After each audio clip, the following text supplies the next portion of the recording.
Bonsoir, entrons ensemble dans le temps du débat comme tous les soirs entre 18h20 et 19h sur France Culture.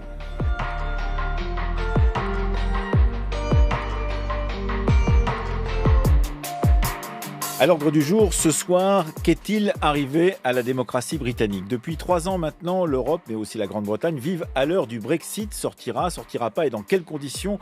Voilà les questions récurrentes qui finissent par lasser les opinions publiques, mais passionnent les politologues, les chercheurs, les journalistes, les admirateurs ou contempteurs de la démocratie britannique. Depuis 3 siècles, en effet, ce régime parlementaire a subjugué par sa plasticité, par son efficacité, une grande partie des intellectuels européens. Car malgré les aléas des 19e et 20e siècles, la décolonisation, les guerres mondiales et la perte d'influence de la Grande-Bretagne dans le monde, monarchie, parlement et peuple semblaient avoir trouvé un équilibre. Ces dernières semaines, cet équilibre a été rompu et chacun se demande ce qui est arrivé à la démocratie britannique en ce jour de fin de travaux du Parlement britannique. C'est la question que nous poserons à nos 3 invités, 2 professeurs de droit public. Emmanuel Saunier-Cassia, bonsoir. Bonsoir. Vous êtes donc professeur de droit public à l'Université de Versailles-Saint-Quentin en Yvelines. Et Aurélien Antoine, il est à l'Université de Saint-Étienne et vous vous trouvez dans les studios de Radio France à Lyon qui vous accueillent. Bonsoir. Bonsoir.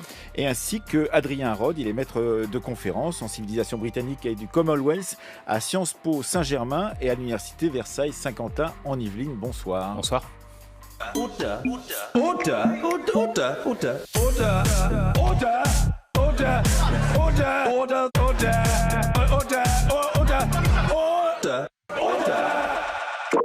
I would like to make a personal statement to the House.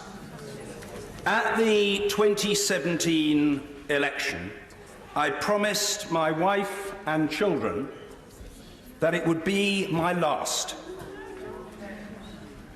This is a pledge that I intend to keep. If the House votes tonight for an early general election, c'était il y a 1h30 maintenant, le président de la Chambre des communes, John Bercow, le speaker John Bercow, annonçait qu'il allait démissionner au plus tard le 31 octobre pour respecter la promesse qu'il avait faite en 2017 à sa femme et à ses enfants. Ça paraît un peu étrange, mais tout paraît étrange, Emmanuel Saunier-Cassia, dans ce qui s'est passé depuis maintenant plusieurs années en Grande-Bretagne, à la Chambre des communes, à la Chambre des Lords, à Westminster ou ailleurs. Tout paraît étrange parce qu'effectivement, voilà un feuilleton qui ne cesse de se continuer. On pouvait penser qu'il s'arrêterait au printemps dernier, il a continué. On pourrait penser qu'il s'arrête bientôt, et puis en fait, ça n'est pas le cas. Alors, je ne sais pas si tout est étrange, mais tout est surprenant en tout cas. Vous avez raison. En raison certainement de la situation inédite à laquelle les Britanniques ont à faire face, aussi bien le peuple, le Parlement et l'exécutif, comme vous l'avez rappelé, puisque, comme vous l'avez dit, l'équilibre peut-être est rompu dans ce qui est habituel au Royaume-Uni, une espèce de consensus, même si l'histoire a montré qu'il y a déjà eu des périodes extrêmement tendues entre le Parlement, le peuple et l'exécutif. Mais effectivement, c'est une succession de choses assez étonnante parce qu'on redécouvre aussi un certain nombre de procédures parlementaires que tout le monde ne connaissait pas, y compris au Parlement, et qu'on en apprend aussi chaque jour, nous-mêmes, les experts et les intellectuels. Oui, Aurélien Antoine, vous devez être content parce que tout compte fait, quand on lance un observatoire du Brexit, comme ça vous est arrivé avec d'autres, eh bien, à l'Université de Saint-Étienne, vous vous apercevez que c'est un véritable feuilleton et que vous enrichissez chaque jour à la fois votre connaissance et la connaissance de ceux et de celles qui viennent sur le site internet que vous avez monté justement pour pouvoir observer ce qui se passait depuis maintenant plusieurs années. Oui, je m'y attendais pas, à dire vrai, parce que c'est quand même des années que je travaille sur le droit constitutionnel britannique. Il se trouve que j'avais commis un petit ouvrage quelques semaines avant le Brexit. Les éditeurs disaient « Oh, mais ça va pas se vendre ». Vous savez, le Royaume-Uni, c'est à la fois proche et éloigné. Mais je crois qu'effectivement, on a tous été surpris par ces événements. Et le titre d'observatoire était voulu parce qu'on observe quelque chose qu'on avait un peu oublié dans la recherche scientifique française. Il y a une grande période d'anglophilie, notamment chez les juristes. Et puis, au lendemain de la Seconde Guerre mondiale, avec aussi la construction européenne, eh bien, on a un peu perdu de vue le régime britannique. Et c'est vrai que c'est est une espèce de génie, entre guillemets, qu'on redécouvre, parfois pour le pire, mais aussi pour le meilleur. Adrien Rod, même chose, vous êtes maître de conférences en civilisation britannique et du Commonwealth, et donc vous avez été sollicité, comme tous ceux et toutes celles qui connaissent donc la Grande-Bretagne, pour pouvoir intervenir et commenter ce qui se passait. Est-ce que, comme l'a dit Dominic Grieve, qui est un député conservateur et l'ancien procureur général dans Libération il y a quelques jours, le Brexit est un processus étonnamment corrosif, y compris pour ceux qui commentent justement ce qui s'est passé, parce qu'en fait, on est quasiment obligé chaque jour de détruire ce qu'on a dit la veille, parce qu'il y a une nouvelle situation qui vous apparaît. C'est vrai qu'on a eu une succession d'événements ou de processus inattendu. Le résultat du référendum lui-même n'était pas attendu par David Cameron et par... Il faut rappeler, c'était donc le 23 juin 2016 et le 24, il démissionnait après 52% de vote pour le Brexit. Exactement. Et donc, nous assistons à une série de conséquences qui n'étaient pas prévues, qui n'étaient pas attendues. Une remontée partielle du multipartisme. Les résultats qu'on a vus aux élections européennes, même si les élections européennes sont très différentes des élections législatives normales. Qu'est-ce que vous appelez le multipartisme ? C'est-à-dire autre chose que les deux partis principaux qui tiennent la politique britannique depuis maintenant 2 siècles ou 3 siècles. Voilà, depuis les années 1920, 1930, lorsque le Parti travailliste a remplacé le Parti libéral comme principale force politique sur la gauche ou le centre-gauche de l'échiquier politique, tous les gouvernements successifs ont été travaillistes ou conservateurs et aucun notre parti n'a pu peser véritablement. Or, maintenant, nous assistons à une montée de popularité des libéraux-démocrates qui réussissent à faire venir eux l'électorat anti-Brexit. Parce qu'ils sont majoritairement eux-mêmes anti-Brexit, et ils sont anti-Brexit, les libéraux-démocrates. Parce qu'ils ont eu un positionnement extrêmement clair qui a été de dire nous voulons empêcher le Brexit par la voie démocratique, par la voie de nouveaux référendums. Nous voulons empêcher le Brexit. Et vous avez le Parti conservateur qui est menacé sur sa droite, qui était déjà menacé sur sa droite au moment du référendum par le UKIP de Nigel Farage, et maintenant par le nouveau parti de Nigel Farage, le parti du Brexit, qui a une influence considérable sur le positionnement du Parti conservateur, qui cherche à ne pas perdre de voix de ce côté-là. Et puis, effectivement, on découvre aussi une ambiance, on découvre aussi un débat parlementaire très agité. C'était la semaine dernière. The ayes to the right, 328. So the ayes have it, the ayes have it. I do think the Prime Minister, with the greatest respect, has a tremendous skill in keeping a straight face whilst he's being so disingenuous. You've all crowed and given sympathy to me about the problems that we have in the Labour Party. The motion has not obtained. As if that was something very boring for him to listen to tonight. He's desperate, absolutely desperate, to avoid scrutiny. The motion has not obtained the majority required. On aura reconnu la voix de Boris Johnson, de Jeremy Corbyn, de John Bercow, justement le speaker de la Chambre des communes, et de bien d'autres dans ce montage de la BBC, donc, qui a tenté de résumer en quelques secondes ou dizaines de secondes ce qui s'était passé donc, dans cette Chambre des communes la semaine dernière. Ce John Bercow, il est apparu comme une sorte de vedette. Il est là depuis longtemps. Depuis 10 ans. Il avait dit qu'il resterait 9 ans, mais ensuite il a dit « je vais rester quand même un peu pour voir jusqu'où va ce Brexit ». Et il a annoncé donc tout à l'heure sa démission définitive. C'est une véritable figure, d'autant que du Parti conservateur, arrivé à ce poste de speaker de la Chambre des communes, il s'est fait des amis de l'autre côté et qu'au bout du compte, il a été plus applaudi du côté des travaillistes que du côté des conservateurs aujourd'hui. C'est juste, l'image est assez frappante à la Chambre des communes. On en a vu d'autres, des gens qui traversaient la Chambre des communes pour aller sur les bancs de l'adversaire. Mais c'est vrai qu'il a été vu ces derniers mois comme un défenseur à la fois d'une absence, si possible, de no deal et des droits du Parlement pour justement s'opposer à cette tentative violente de présenter la possibilité d'un no deal. Alors, il faut justement s'arrêter sur cette question-là, parce que les droits du Parlement font qu'il y a une discussion lorsqu'on suit cette affaire du Brexit ou de ce qui peut se passer en Grande-Bretagne aujourd'hui.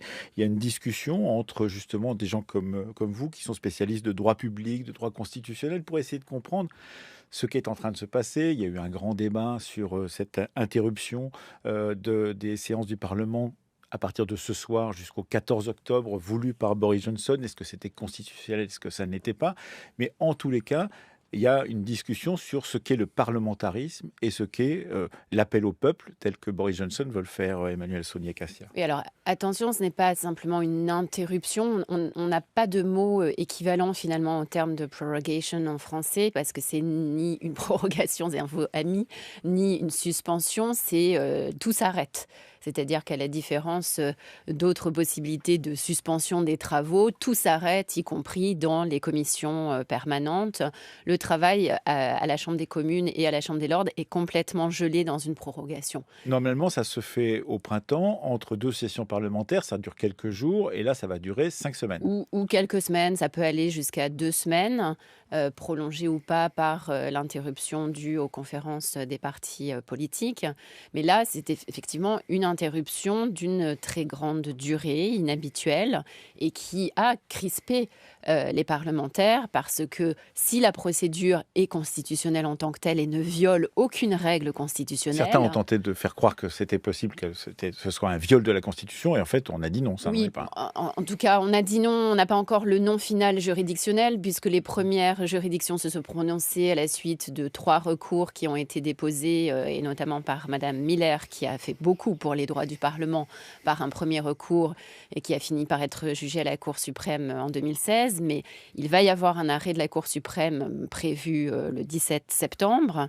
Enfin, la Cour suprême va se prononcer le 17 septembre. Donc, on aura un peu plus de certitude sur la violation ou pas de la lettre de la Constitution. Mais en tout cas, comme je l'ai écrit, pour moi, l'esprit de la Constitution a été violé par l'utilisation de cette procédure parlementaire, donc légale, mais dans un contexte qui est tout à fait particulier, tout à fait inédit, et qui empêche, dans un moment crucial pour l'histoire du Royaume-Uni, au Parlement de fonctionner, de contrôler et de légiférer. Adrien Rode, puis Aurélien Antoine. Adrien Rode. Oui, je suis tout à fait d'accord. Cette procédure est ordinairement utilisée de manière qui ne suscite aucune controverse, une fois par an, au printemps, pour permettre au gouvernement d'introduire au Parlement son nouveau programme législatif pour l'année à venir. C'est ce qu'on appelle le discours de la reine.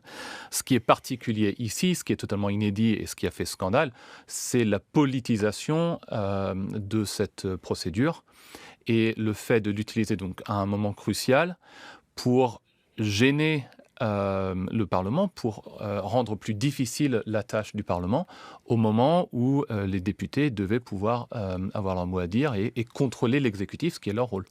Oui. Alors, il faut quand même préciser, peut-être pour les auditeurs, que c'était la session parlementaire la plus longue qu'on ait connue depuis longtemps, puisqu'il avait été décidé justement, afin d'achever le processus du Brexit, de ne pas avoir d'interruption, enfin de changement de session parlementaire et de discours de la reine l'année dernière.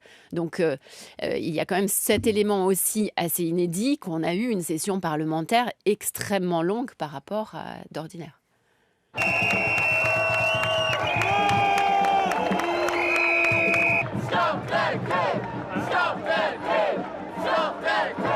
This is what democracy looks like. This is what democracy looks like. This is what democracy looks like. This is what democracy looks like. This is what democracy looks like. This is what democracy looks like.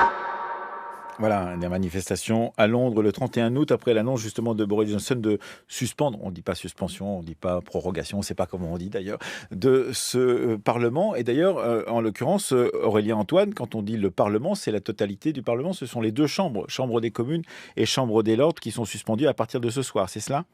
Il faut même aller plus loin.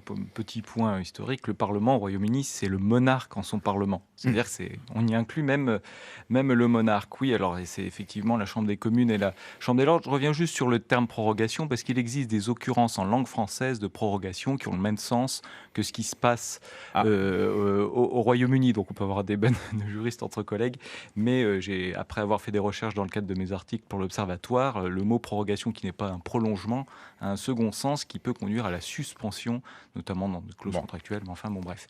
Ce qui n'est pas très étonnant, parce qu'il peut arriver effectivement qu'entre la langue anglaise et la langue française, on ait des mots semblables, et cela remonte à une époque très ancienne. En l'occurrence, Aurélien Antoine, vous n'êtes peut-être pas tout à fait d'accord avec ce qui vient d'être dit, c'est-à-dire sur ce coup de force, pourrait-on dire, de Boris Johnson, tel qu'il a été décrit par Emmanuel Saunier-Cassia et Aurélien Antoine. Vous dites, vous, qu'il y a une responsabilité de ce Parlement dans ce qui lui arrive aujourd'hui.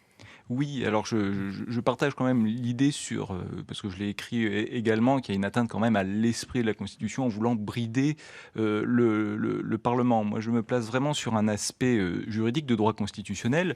Le Parlement a aussi sa part de responsabilité. Premier point, parce qu'au mois de mars, à force d'avoir dit non à tout et de ne rien proposer, et on le sait, c'est un des mécanismes constitutionnels classiques, et on en a des bonnes expériences en France, quand la représentation nationale n'arrive pas à se décider, il faut bien que quelqu'un tranche. Et parfois, et nous c'est prévu dans notre Constitution, on donne cette possibilité dans certaines circonstances, soit au peuple, par l'action du président de la République. C'est pas complètement le cas évidemment au Royaume-Uni, mais au bout d'un moment on a une situation de blocage. Et d'ailleurs, je l'ai écrit dans mon tout dernier article dans l'Observatoire du Brexit, il n'est pas du tout certain que ce que l'on connaît actuellement, ce que font les parlementaires, ne conduisent pas à ce qu'on se retrouve exactement dans la même situation au mois de janvier, le 31 janvier, si le report est adopté. Si Boris Johnson remporte des élections au mois de novembre, tout ça n'aura servi à rien. Il faut quand même en avoir conscience. Le second point, c'est que le Parlement n'a pas été bâillonné. D'ailleurs, on a tout de suite parlé de la brutalité de Boris Johnson, ce qui est vrai, mais sa prorogation, comme vous le voulez, était assez bien calibrée, parce que le Parlement a pu s'exprimer. Il a adopté cette loi et il aurait pu même aller beaucoup plus loin. J'ai eu beaucoup de mes collègues britanniques qui ont un peu stigmatisé, mais c'est régulier dès qu'il y a une crise au Royaume-Uni, la dimension souple de la Constitution. Mais elle a aussi un avantage dans de telles circonstances. Rien n'empêchait les parlementaires de considérer que la prérogative royale telle qu'elle a été utilisée était illégale et d'adopter un acte du Parlement pour revenir sur la décision même de Boris Johnson et peut-être de remettre en cause cette prérogative royale. Ça s'est déjà fait à maintes reprises dans l'histoire et encore tout récemment par une loi justement sur l'encadrement de la dissolution du Parlement. Il y avait cela qui était possible. Et puis il y avait l'action de motion de censure. Moi je reste toujours assez dubitatif et je crois que je ne suis pas le seul sur l'incapacité des opposants à Boris Johnson à trouver une plateforme commune. Parce que si vous voulez, on peut avoir des cris d'orfraie, parler de coups d'État, de situations similaires aux grandes guerres, etc. Mais à l'époque des scandales constitutionnels, comme l'a dit John Bercow lui-même. Oui, il a parlé d'outrage à la Constitution. Alors, je ne sais pas trop ce que ça veut dire, mais ce qui est certain, c'est que quand on a une classe politique de très mauvais niveau, quand même le dire, même si vous avez de très bons outils, si vous ne savez pas vous en servir, malheureusement vous avez tendance à les casser et à ne pas pouvoir sortir de la situation. Et je pense qu'on a un vrai problème de classe politique et la constitutionnalité, malheureusement, là, n'est pas d'un très grand secours. Emmanuel Saunier-Cassia. Ah oui, je suis absolument d'accord avec Aurélien, on partage beaucoup de choses, même si on a des mini-désaccords, sur la responsabilité de l'opposition.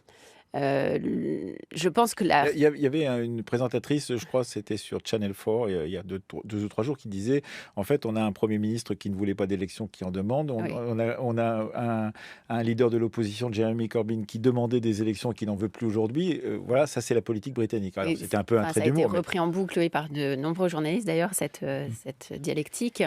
Non, la responsabilité incombe plus peut-être qu'au Parti travailliste, à Jeremy Corbyn lui-même. On aurait un autre leader à la tête du Labour. Je pense que les choses se seraient passées autrement et qu'une motion de défiance aurait pu être effectivement portée dès le premier jour de reprise de la session parlementaire, comme ça avait été envisagé au cours de l'été, et conduire à l'organisation d'élections qui auraient donner quand même une vue un peu plus claire sur la situation et le soutien pour chaque parti principaux à la Chambre. Adrien Rode. Oui, c'est vrai. La difficulté pour Jeremy Corbyn, lui avait proposé aux autres partis d'opposition qu'ils lui permettent de devenir Premier ministre, de mener un gouvernement par intérim qui aurait pour seul mandat d'organiser des élections anticipées et de chercher un mandat populaire pour organiser un nouveau référendum.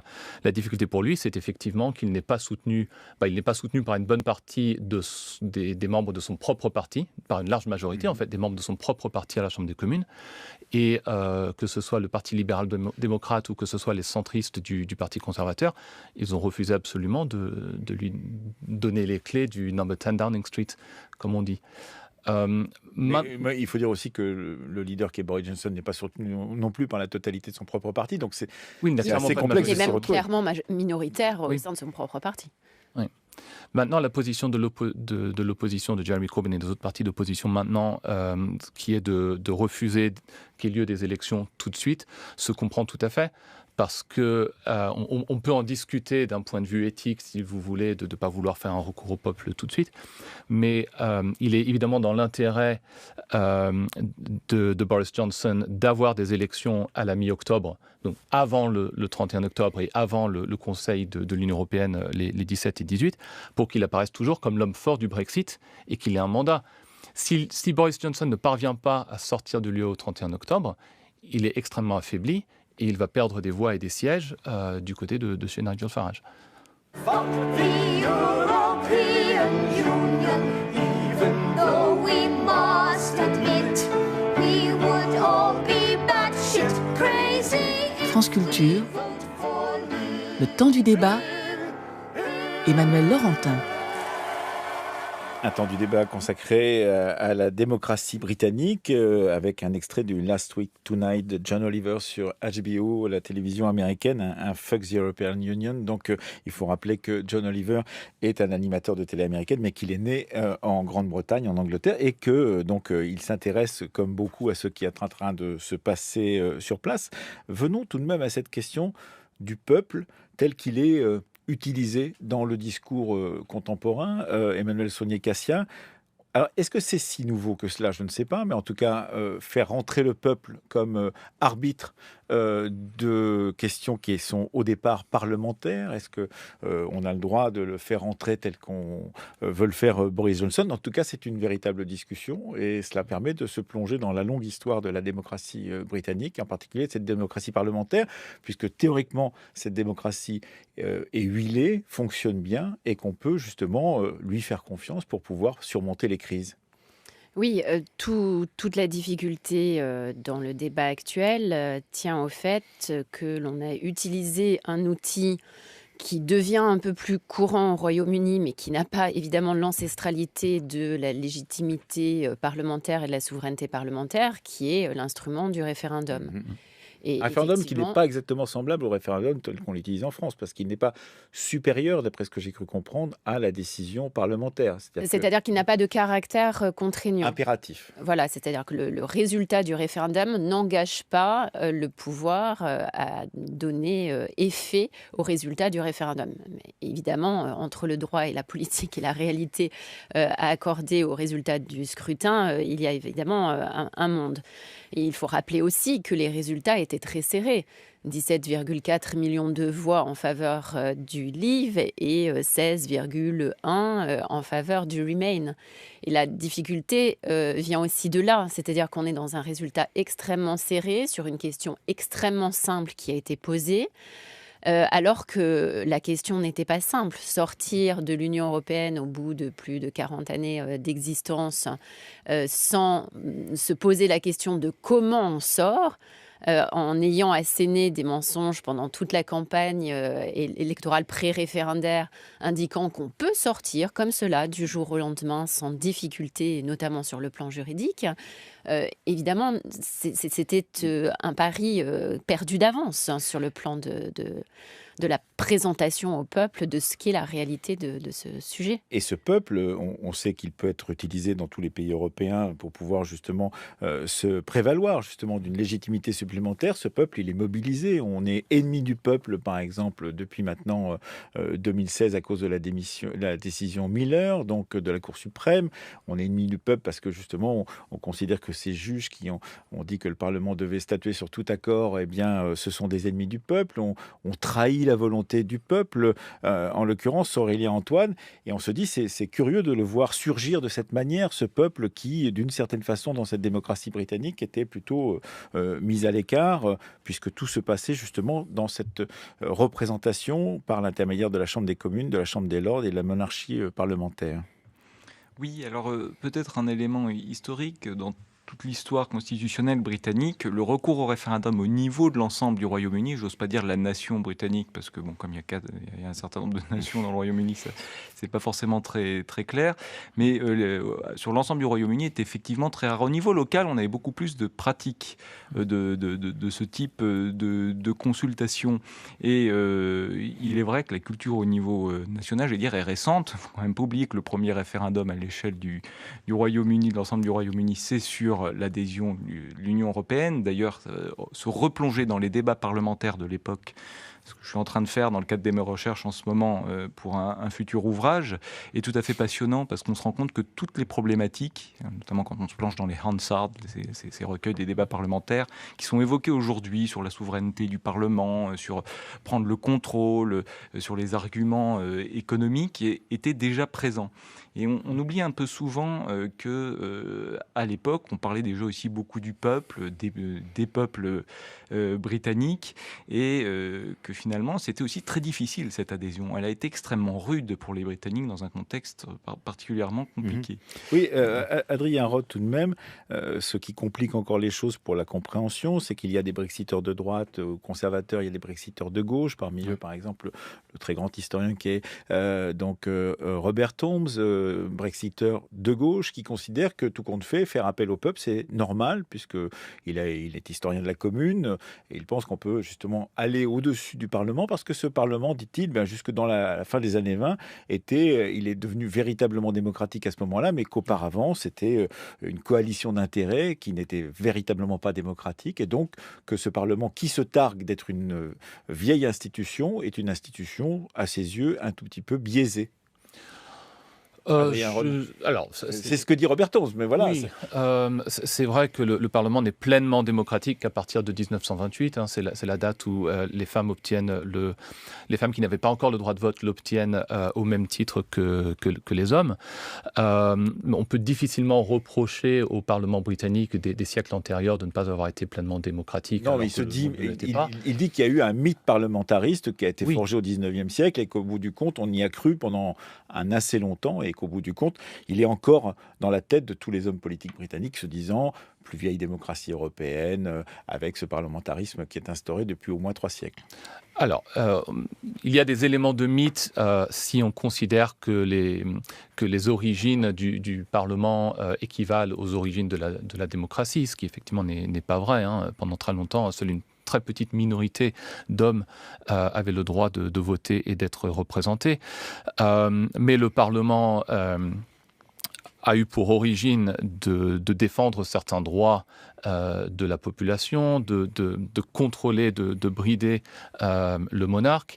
Et la démocratie s'est développée petit à petit, notamment à partir du 19e siècle, avec l'extension peu à peu du droit de vote à un plus en plus de...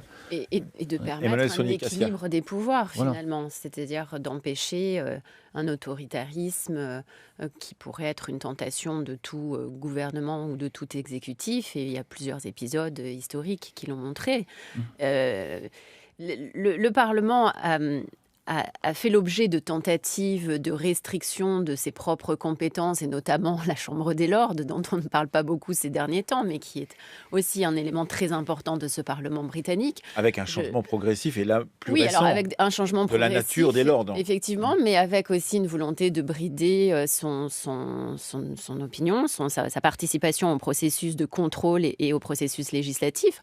Je fais référence à Notamment un débat qui est très amusant en novembre 1947. Vous savez, ce fameux débat où Churchill a prononcé la fameuse phrase sur la démocratie, le pire des systèmes, à l'exception. Voilà. En fait, c'est pas une phrase qu'il s'est attribuée à lui-même, c'est une phrase qu'il a indiquée comme étant quelque chose de répété de manière continue, et où Churchill, à l'occasion de ces débats qui en réalité portaient sur une tentative du gouvernement de brider les droits de la Chambre des Lords, d'empêcher un droit de veto, va rappeler justement ces tensions entre la souveraineté parlementaire, les tentatives de l'exécutif et la place du peuple. Et il va rappeler la démocratie, c'est le gouvernement du peuple, par le peuple, pour le peuple. Il va, comme cela, pendant des minutes et des minutes, s'opposer au Leader of the House qu'il avait accusé de ne pas avoir été un démocrate pendant toute sa vie politique, et rappeler ces tensions et l'importance que le Parlement continue à défendre les droits des Britanniques. Aurélien Antoine, sur cette question justement, en particulier de cet appel au peuple tel qu'il a été fait et tel que le pense par exemple un historien comme Robert Tombs et ces Brexiteurs de gauche qui disent oui, il faut sortir parce que tout compte fait, c'est la souveraineté du peuple plutôt que le mythe parlementariste. Je reviens à ce qu'a dit mon collègue, c'est tout à fait juste. Je crois qu'il y a un peu une confusion dans les esprits qui est fréquente entre parlementarisme et démocratie. Le parlementarisme a fini par amener la démocratie au Royaume-Uni pour des raisons, alors peut-être pas forcément exclusivement juridiques ou constitutionnelles, mais aussi en réaction à l'évolution du tissu économique et social. Il faut avoir conscience que ce mouvement démocratique a aussi été des droits donnés à des salariés qui n'en avaient pas beaucoup pour s'exprimer, participer à la vie de la nation, et que la représentation, on ne va pas revenir sur toute l'histoire de la représentation, est le moyen le plus efficace pour gouverner, parce que si on donne la parole à chaque fois au peuple, ou si le peuple peut se saisir de toute question de façon constante, ça devient totalement ingouvernable. Et cette opposition... Vous le dites, il y a certains qui, en France, ailleurs aujourd'hui, pensent que c'est possible, mais effectivement, la démocratie directe, jusqu'à maintenant, n'a pas toujours fonctionné dans ces cas-là, mais il y a toute une tendance de fond européenne qui réfléchit à ces questions de démocratie directe et qui viendrait brider ou dépasser la démocratie parlementaire. Bien sûr qu'il faille y réfléchir, oui, mais je ne pense pas qu'il faut avoir une outrecuidance, une espèce de haute estime de soi-même pour penser qu'avec des millénaires passés à réfléchir sur ces questions-là, on va pouvoir inventer, c'est peut-être un côté un peu conservateur, mais pouvoir inventer la machine qui va satisfaire complètement les peuples par rapport à ceux qui gouvernent. Je pense qu'il faut y réfléchir. Je pense qu'il y a une vraie réflexion à avoir sur la participation du citoyen, et dans quelle mesure d'ailleurs il veut le faire, parce que le citoyen se saisit des questions quand il se sent interpellé directement, que ça concerne sa vie quotidienne. Quand tout va bien, quand on est en forte période de croissance, on se rend compte que le citoyen s'engage aussi un petit peu moins. Et je pense que cette réflexion, il faut l'avoir constamment, il faut toujours y réfléchir, mais il ne faut pas, jeter le bébé avec l'eau du bain. La représentation et un travail multiséculaire qui s'est produit au Royaume-Uni ne saurait être d'un revers de manche écarté comme cela. Alors, on a compris qu'il n'y a pas beaucoup de Brinos parmi nous, c'est-à-dire ceux qui sont appelés Brexit in name only, c'est-à-dire que des gens qui sont accusés par ceux qui sont pour un Brexit dur, façon Boris Johnson, d'être des gens plutôt proches d'un Brexit mou. Est-ce que vous êtes Bobs ? Parce que j'ai appris qu'il y avait des Bobs. Vous savez ce que ça veut dire, les Bobs ? J'ai lu ça dans la presse britannique.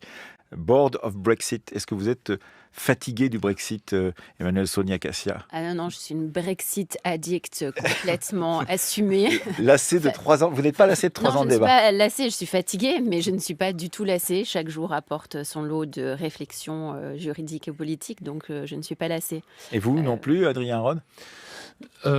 Non, pour la même raison, je pense. Les rebondissements sont tellement intéressants, et c'est vrai que cela nous permet de réfléchir à nouveau sur le fonctionnement de ces institutions, et en l'occurrence de faire découvrir aussi à vos auditeurs et à d'autres. Ah oui, ça c'est sûr qu'on découvre effectivement, au-delà de quelques idées reçues, comment ça fonctionne. Et de votre côté, Aurélien Antoine, vous n'êtes pas Bobs non plus ? Eh bien, si, un petit peu quand même, parce que... ah oui, moi, forcément, quand on fait un observateur du Brexit, qu'on est obligé de poster tous les jours au moins un article ou deux, ça devient fatigant, j'imagine. Ça vous prend du temps. C'est fatigant, comme disait ma collègue et amie Emmanuelle Sonnet-Cassia. Oui, on est fatigué. Mais c'est vrai que, bon, pour nous, c'est un terrain très intéressant. Comme je vous l'ai dit en début d'émission, moi, je suis ravi qu'on remette au goût du jour ce système qui est absolument passionnant. Mais il y a quand même derrière des enjeux qui sont, à mon avis, très importants. Il y a d'abord le peuple britannique, c'est une société profondément fracturée, je crois qu'ils n'ont pas besoin de cela. Il y a l'Union européenne qui, derrière l'unité sur la question du Brexit, est profondément divisée, n'arrive pas à renouveler son logiciel, et on n'a pas discuté de cela aujourd'hui. Je pense qu'effectivement, les Britanniques sont dans ce marasme, il y a des raisons, mais l'Union européenne, forcément, dans son évolution, a aussi une part de responsabilité. Et je pense que si cela dure trop longtemps, au bout d'un moment, on remet à plus tard des dossiers qui sont, à mon avis, tout aussi importants, voire plus importants, et pourtant, c'est mon domaine de recherche, que l'étude des arcanes des règles parlementaires britanniques. Alors, Emmanuelle Sonnet-Cassia, on va vous demander de vous exercer un exercice que vous avez déjà fait beaucoup de fois. Vous avez été sûrement contredite plein de fois. Qu'est-ce qui va se passer ce soir ? Ça, je me refuse depuis maintenant des mois ou des années à faire des pronostics. Ah, vous avez compris, oui. On ne va pas faire ça sur France Culture quand même. Chat échaudé, crâne froid. Non, j'imagine bien. Non, mais c'était juste pour savoir, parce qu'on se dit effectivement, il y a tellement de surprises. On a commencé sur cette question des surprises, sur cette question des contre-pieds, qu'au bout du compte, on ne peut pas faire de pronostics au-delà de 2 heures, puisque en l'occurrence, exactement, il y a 2 heures de temps. Eh bien, le président de la Chambre des communes annonçait sa démission, ce qui n'était pas prévu. Adrien Rod, sur ces questions justement de comment ça va se dérouler, on n'a aucune idée. Pour ce soir, je vais peut-être regretter dans 2 heures d'avoir dit ça, mais pour ce soir, je serais quand même très surpris si les partis d'opposition acceptaient l'idée d'une élection. Puisqu'il faut 2/3 des voix pour pouvoir obtenir donc, des nouvelles élections. Oui. Pour les raisons que j'ai mentionnées tout à l'heure, en fait, il n'est pas dans leur intérêt d'avoir des élections avant la mi-octobre, puisque... Si on a des élections mi-octobre, Boris Johnson est en position forte. Il peut se présenter comme le seul qui puisse faire en sorte que le Brexit ait lieu.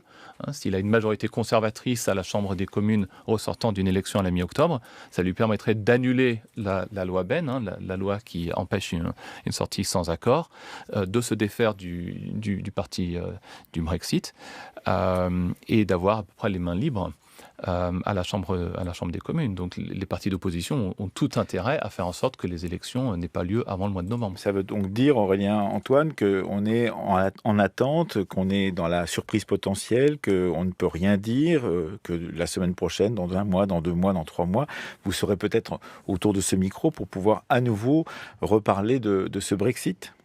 Ça, c'est certain, Laurent. Je vous donne rendez-vous fin octobre, si vous le souhaitez. Moi, j'aurais juste un petit bémol par rapport à ce que vient de dire mon collègue. Je suis pas du tout sûr que Boris Johnson sera affaibli si son opposition ne dit pas ce qu'elle veut. C'est-à-dire que, à part reporter le no deal, si l'opposition continue de ne pas dire clairement on va renégocier avec l'Union européenne, mais pour avoir un accord plus intégrateur encore que le backstop, ou valider, je ne sais pas, moi, l'accord de novembre 2018, pourquoi pas, après tout, il y a tellement de surprises,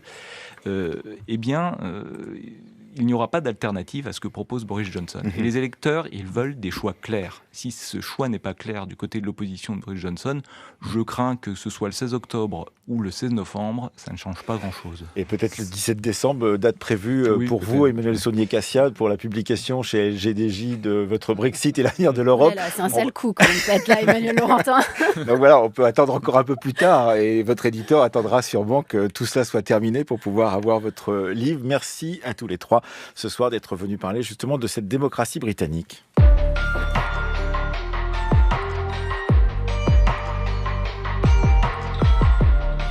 C'était le temps du débat, 18h20, 19h chaque soir sur France Culture. Chloé Cambrolin, Fanny Richet, Rémi Baille, Hugo Boursier et Louise André à la technique aujourd'hui, Dalilia, et à la réalisation Thomas Duterre.